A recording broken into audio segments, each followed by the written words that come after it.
صلى الله تعالى عليه وعلى آله وأصحابه وأزواجه أمهات المؤمنين. أما بعد، فأعوذ بالله من الشيطان الرجيم. بسم الله الرحمن الرحيم.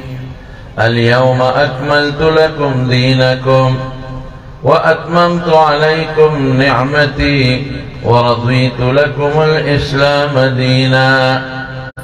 وقال رسول الله صلى الله عليه وسلم: أنا آخر الأنبياء لا نبي بعدي ومسجدي آخر المساجد. صدق الله العظيم وصدق النبي الكريم. درود شريف हुआ है।